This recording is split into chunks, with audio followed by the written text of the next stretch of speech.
Hello everyone, I'm back with another important lesson. Nelson Mandela long walk to freedom. जी हाँ बच्चों, ये आपकी कक्षा 10 का बहुत ही इम्पोर्टेंट चैप्टर है। तो इस चैप्टर में क्या है, आइए हम देखते हैं। इस चैप्टर में नेल्सन मंडेला ने अपनी ऑटोबायोग्राफी लिखी है, जिसमें उन्होंने अपने जीवन के संघर्षों के बारे में बताया है कि किस तरह दक्षिण अफ्रीका में 27 साल जेल में रहते हुए भी वो पहले ब्लैक प्रेसिडेंट बने दक्षिण अफ्रीका के, साउथ अफ्रीका के। अब वो जेल में क्यों गए, तो आइए इस पर भी एक नज़र डालते हैं।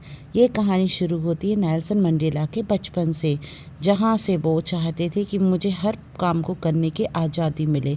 एक्चुअली क्या है, दक्षिण अफ्रीका में 300 साल से वाइट रूल कर रहे थे, जो कि काले लोगों को किसी भी प्रकार का कोई अधिकार नहीं देते थे। उनसे हर तरह का हर अधिकार छीन लेते थे, चाहे वो स्कूल में हो, कॉलेज में हो, बिज़नेस में हो, या फिर किसी तरह के प्रोफेशन में हो। यहाँ तक कि घरों में भी उनसे भेदभाव किया जाता था। काले और गोरे लोगों के बीच में भेदभाव होता था। तो ये दक्षिण अफ्रीका का बहुत ही काला सच है, जो कि नेल्सन मंडेला ने हटाया है। नेल्सन मंडेला ने अपने जीवन काल में हमेशा यही चाहा कि सभी लोग मिलजुल कर रहें, काले और गोरे लोगों के बीच कभी कोई भेदभाव ना रहे। तो इसी पर उन्होंने काम किया और अपनी पढ़ाई बड़ी मुश्किलों से पूरी करते हुए वकील बने। और इस अपार्थाइड जो कि दक्षिण अफ्रीका में था, अपार्थाइड मीन्स रंग भेद, नस्ल भेद, इसको ख़त्म करने के लिए जी जान से मेहनत करने लगे। लेकिन उनको भी राजद्रोही ठहराकर राज गोपनीयता को भंग करने का आरोप लगाकर 27 साल के लिए जेल भेज दिया गया। लेकिन फिर भी उन्होंने अपनी हिम्मत नहीं हारी और अपनी आज़ादी के सपने को नहीं छोड़ा। जेल में रहते हुए भी उन्होंने अपनी आज़ादी की इस मुहिम को जारी रखा।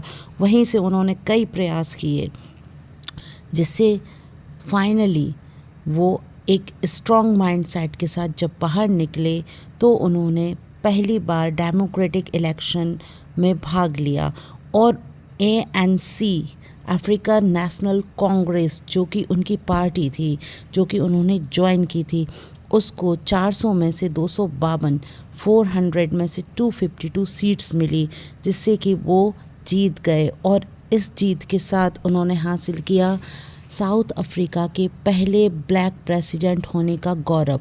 पहले ब्लैक प्रेसिडेंट का पद उन्हें प्राप्त हुआ, जो कि 10 मई 1994 को वह शपथ लेते हैं, जो कि बहुत महत्वपूर्ण खास दिवस है राजनीति में। किसकी राजनीति में? साउथ अफ्रीका की राजनीति में। एक बहुत ही सुनहरे अक्षरों में लिखी गई ये तारीख है 10 मई 1994। और ये तारीख आपको भी अपने दिमाग में फ़िट करनी है, क्योंकि एग्ज़ाम में ये क्वेश्चन 110% बनता है। यहाँ पर ये अपनी बेटी जैनानी के साथ आते हैं, जहाँ पर वो प्रिटोरिया की यूनियन बिल्डिंग में शपथ लेते हैं, जहाँ पे 1 लाख से भी ज़्यादा white, black and coloured people होते हैं। कई देशों के नेतृत्वकर्ता होते हैं, कई देशों के लीडर्स होते हैं, और उन सबके सामने नेल्सन मंडेला ये शपथ लेते हैं कि अब अफ्रीका में कभी भी रंग भेद, नस्ल भेद नहीं होगा, किसी भी व्यक्ति पर कोई भी अत्याचार नहीं होगा, किसी भी व्यक्ति को दबाया नहीं जाएगा, सताया नहीं जाएगा। इस तरह से उन्होंने शांति और सौहार्द का संदेश दिया। और फिर उसके बाद जो होता है उसको देखकर उनका दिल गदगद हो जाता है, क्योंकि जो मिलिट्री जनरल्स उनको पकड़कर जेल में डाले थे, वही उनको आज सैल्यूट कर रहे हैं, कह रहे हैं कि अब मेरे रहते हुए भी दक्षिण अफ्रीका में हमेशा खुशियां रहेंगी, कभी भी किसी प्रकार का भेदभाव नहीं होगा।